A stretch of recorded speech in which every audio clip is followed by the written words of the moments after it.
Hello friends, welcome back to your YouTube channel अभी pharmacy. So friend, आज की इस वीडियो में हम लोग डिस्कस करने वाले हैं फार्मास्यूटिकल ऑर्गेनिक केमिस्ट्री का प्रीवियस ईयर क्वेश्चन पेपर जो कि 2018 और 19 में पूछा गया था। तो वीडियो स्टार्ट करने से पहले मेरी आपसे एक छोटी सी रिक्वेस्ट है, अगर आप मेरे चैनल पर न्यू हैं तो चैनल को सब्सक्राइब कर लें और घंटी के बेल आइकन को भी प्रेस कर लें, क्योंकि मैं ऐसे वीडियो लाता रहता हूँ। इससे पहले मैंने फिजिकल फार्मास्यूटिक्स, फार्मास्यूटिकल इंजीनियरिंग और फार्मास्यूटिकल माइक्रोबायोलॉजी की प्रीवियस ईयर क्वेश्चन पेपर की वीडियो ऑलरेडी अपलोड कर रखी है। उस वीडियो में हमने पूरा क्वेश्चन पेपर सॉल्व किया है प्रीवियस ईयर का। तो आपने नहीं देखा तो जाके देख लेना, उसका लिंक मैं आपको डिस्क्रिप्शन बॉक्स में प्रोवाइड करा दूंगा, आप वहाँ से भी जाके देख सकते हो। तो चलो आज के वीडियो को स्टार्ट करते हैं। तो जैसा कि हम लोग जानते हैं, जो हमारा सेक्शन ए होता है उसमें टोटल 10 क्वेश्चन पूछे जाते हैं 2 मार्क्स के, और सभी हमें करने कंपलसरी होते हैं। तो जिसमें पहला क्वेश्चन हमारा है right A short note on resonance structure of benzene. इस क्वेश्चन में हम लोग को शॉर्ट नोट लिखना है रेजोनेंस स्ट्रक्चर ऑफ बेंजीन के बारे में। तो जैसा कि आप जानते हो, बेंजीन में क्या होता है, जो भी हमारे पाई बॉन्ड्स होते हैं वो पूरे रिंग में डीलोकलाइज होते हैं, उसी को हम लोग रेजोनेटिंग स्ट्रक्चर बोलते हैं, जिसकी वजह से एक स्ट्रक्चर फॉर्म होता है, वो हमारा रेजोनेटिंग स्ट्रक्चर होता है। सेकेंड क्वेश्चन है structure of saccharin and uses of saccharin. हम लोग को इस क्वेश्चन में बताना है। तो आप स्ट्रक्चर देख सकते हो साइक्रीन का। साइक्रीन जो होता है कि आर्टिफिशियल स्वीटनर होता है, जो कि 300 to 400 टाइप्स ज़्यादा स्वीटर होता है सुक्रोज के कंपेरिजन में, जिसका यूज़ हम लोग ड्रिंक्स, कुकीज़ और कैंडीज़ बनाने में यूज करते हैं। और इसकी जो नॉन कैलोरिक वैल्यू होती है। और अगला क्वेश्चन है वाटर फिनॉल्स की physical property of its. Phenols क्या होता है वो हमें बताना है। तो फिनॉल्स बेसिकली ऐसा कंपाउंड होते हैं जो कि बेंजीन रिंग पे अगर हमारा डायरेक्ट OH ग्रुप लगा हुआ है तो उसे हम लोग फिनॉल्स बोलते हैं। अगर इसकी फिजिकल प्रॉपर्टीज़ की बात करें तो जो फिनॉल्स होता है वो कलरलेस, लिक्विड और सॉलिड होते हैं, जिसकी एक स्पेसिफिक स्मेल होती है। और अगर इसकी बॉइलिंग पॉइंट की बात करें तो ये एलिफेटिक अल्कोहल से ज़्यादा इनकी बॉइलिंग पॉइंट होती है। अगला क्वेश्चन है give resonance structure and uses of resorcinol. हम लोग को इस क्वेश्चन में रेसोसिनॉल का स्ट्रक्चर और उसके यूजेस बताने। तो आप स्ट्रक्चर देख सकते हो, और इसके यूजेस की बात करें तो इसको हम लोग एसन, डर्माइटिस और अदर स्किन डिसऑर्डर को ट्रीट करने के लिए यूज करते हैं। एज ए इसको हम लोग एंटीसेप्टिक, डिसइंफेक्टेंट भी यूज करते हैं। अगले क्वेश्चन की बात करें differentiate between fats and oil. हमें इस क्वेश्चन में फैट्स और ऑयल के बीच में डिफरेंस बताना है। तो फैट जो होता है मेनली प्लांट से, सॉरी एनिमल से ऑब्टेन किया जाता है, और ऑयल्स प्लांट से ऑब्टेन होते हैं। अगर इसमें हम लोग फैटी एसिड की बात करें तो जो फैट्स होते हैं वो सैचुरेटेड होते हैं, ऑयल्स अनसैचुरेटेड होते हैं। बॉन्डिंग की बात करें तो फैट्स में कोई डबल बॉन्ड नहीं पाया जाता, वहीं ऑयल्स में डबल बॉन्ड्स पाए जाते हैं। अगर इनके स्टेट की बात करें तो रूम टेम्परेचर, तो जो हमारा फैट्स होता है वो सॉलिड स्टेट में एग्जिस्ट करता है, वहीं ऑयल जो होता है हमारा लिक्विड स्टेट में एग्जिस्ट करता है। अगर मेल्टिंग पॉइंट की बात करें तो हमारे फैट्स का जो मेल्टिंग पॉइंट ज़्यादा होता है एज कंपेरिजन टू ऑयल। अगला क्वेश्चन है डिफाइन आयोडीन नंबर या आयोडीन वैल्यू। तो आयोडीन नंबर बेसिकली क्या होता है, number of grams of iodine that react with 100 grams of fats और ऑयल। तो ये इसको हम लोग आयोडीन नंबर या आयोडीन वैल्यू बोलते हैं। अगला क्वेश्चन है define acetyl value, get its significance.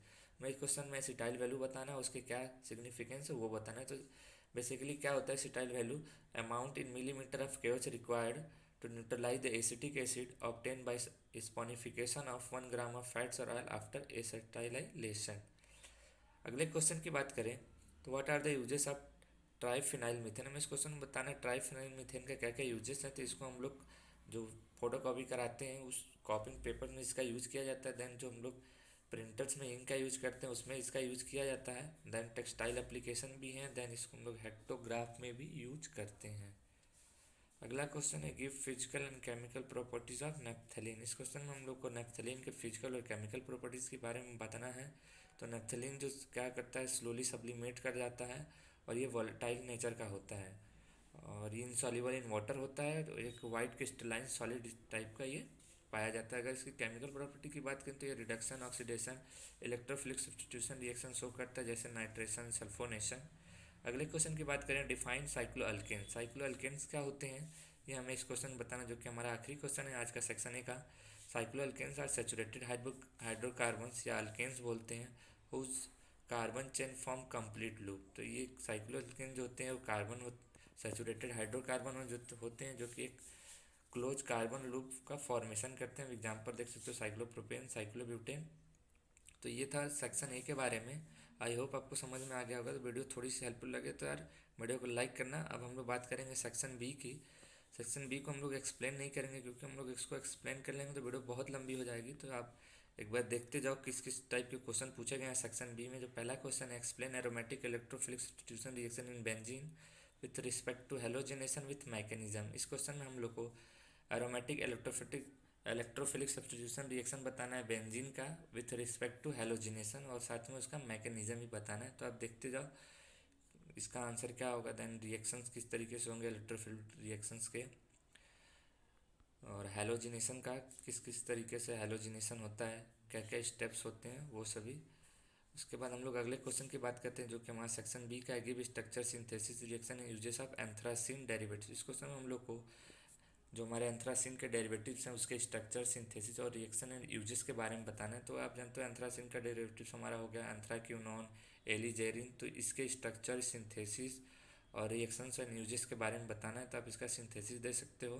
Catalytic oxidation के थ्रू हम लोग एंथ्रासिन का कराते हैं तो एंथ्राक्यूनोन बनता है। Then by Friedel Crafts reaction के थ्रू भी हम लोग एंथ्राक्यूनोन का प्रिपरेशन कर सकते हैं। केमिकल प्रॉपर्टी आप देख लो, नाइट्रेशन, सल्फोनेशन, रिडक्शन, ये सभी हैं। और यूजेस में भी देख सकते हो आप, इसको हम लोग एलेक्जेरिन के प्रिपरेशन में यूज करते हैं। देन इसको हम लोग एज अ परगेटिव्स और लग्जेटिव की तरह भी यूज किया जाता है इसको। अगला जो डेरिवेटिव्स है वो एलिजेरिन है, इसका सिंथेसिस आप देख सकते हो। उसके बाद इसकी केमिकल प्रॉपर्टी भी आप देख सकते हो on reduction with zinc dust. तो ये एंथ्राबेन का फॉर्मेशन करता है। अगर इसके यूजेस की बात करें तो एज ए स्टेनिंग एजेंट की तरह यूज किया जाता है बायोलॉजिकल रिसर्चेस में। Then as a red textile dye की तरह भी इसको यूज किया जाता है। तो ये सभी इसके यूजेस हैं। अगला क्वेश्चन जो कि हमारा सेक्शन बी में टोटल 3 क्वेश्चन पूछे जाते हैं 10 मार्क्स के। तो उसका आखिरी क्वेश्चन है explain Baeyer strain theory of stability of cycloalkane and give its limit. ये क्वेश्चन बहुत ही इंपॉर्टेंट है, ये हर साल क्वेश्चन आता है। तो आप इस क्वेश्चन को तो छोड़ना मत, इसको आप अच्छे से पढ़ लो कि बेयरस्टेन थ्योरी क्या है और इसके क्या क्या लिमिटेशन थे। तो जो बेयरस्टेन थ्योरी थी वो 1885 में दी गई थी। इसके लिए बेयर्स को नोबेल प्राइज़ भी मिला था। इन्होंने क्या किया था, जो हमारे लोअर साइक्लोएल्केन है उनकी स्टेबिलिटीज़ के बारे में बताया था, जैसे कि साइक्लोप्रोपेन, साइक्लोब्यूटेन, साइक्लोपेंटेन।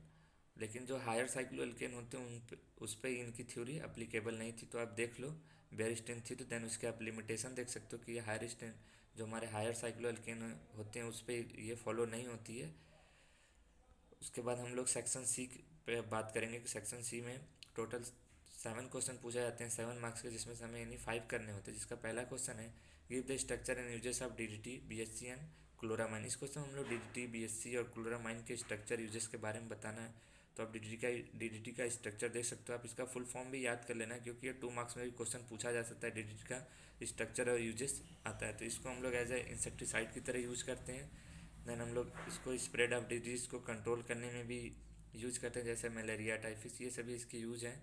बहुत सारे कंट्री में इसका यूज बैन है क्योंकि इसके काफ़ी नेगेटिव इम्पैक्ट्स होते हैं ह्यूमन पे और हमारे इन्वायरमेंट पे, इसलिए इसको बैन कर दिया गया। देन आप बीएससी को दे सकते हो, बेंजीन हेक्साक्लोराइड के स्ट्रक्चर, देन इसके यूजेस के बारे में।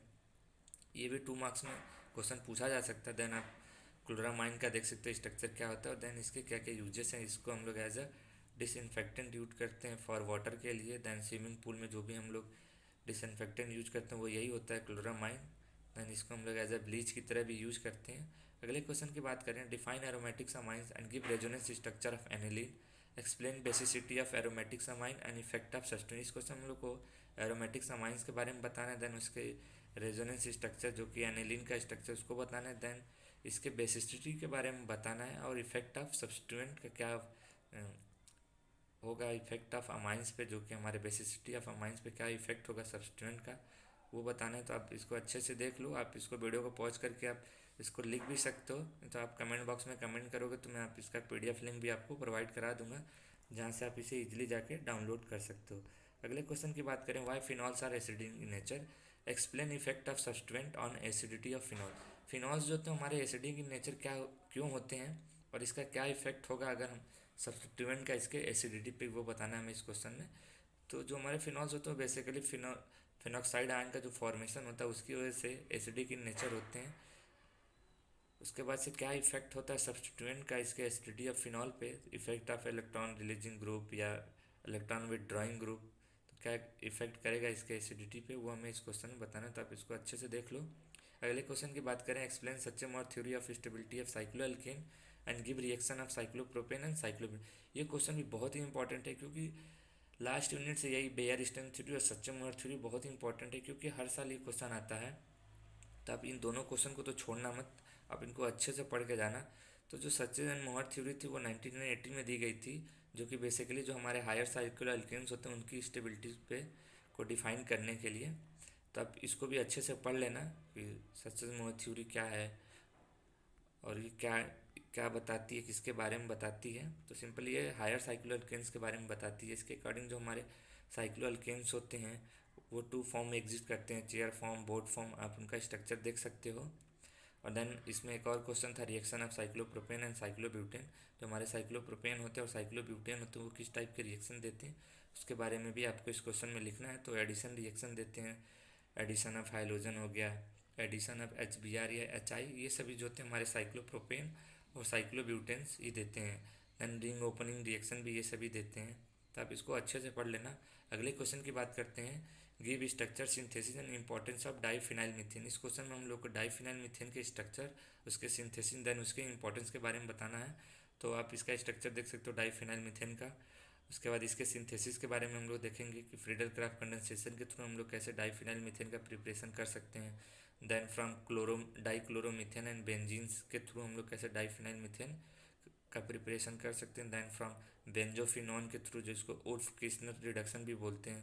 देन गिरनार्ड रिएजेंट्स के थ्रू, कंडेंसेशन ऑफ फॉर्म, इन सब के थ्रू हम लोग डाईफिनाइल मीथेन का सिंथेसिस या प्रिपरेशन कर सकते हैं। देन इसके यूजेस में आप देख सकते हो, इनका जो यूज़ होता है वो डाइज में किया जाता है। देन जेट फ्यूल्स मैन्युफैक्चरिंग में किया जाता है, सोप, एज ए इंसेक्टिसाइड, इन सब में भी इसका यूज़ किया जाता है। तो आप इसको अच्छे से पढ़ लेना। अब इसके रिएक्शन में आप देख सकते हो डाईफिनाइल का रिएक्शन कैसे ऑक्सीडेशन शो करता है, ब्रोमिनेशन शो कर सकता है, नाइट्रेशन, ये सभी इसके केमिकल रिएक्शन है। तो आप इन सबको अच्छे से पढ़ लेना। अगले क्वेश्चन की बात करें, what is principle and procedure involve in estimation of acid value of fats और ऑयल। इस क्वेश्चन में हम लोग को एसिड वैल्यू के प्रिंसिपल और क्या प्रोसीजर इन्वॉल्व होते हैं उसके बारे में बताना है। तो बेसिकली जो हमारा एसिड वैल्यू क्या होता है, number of milligrams of KOH required to neutralize 1 gram of fats और ऑयल।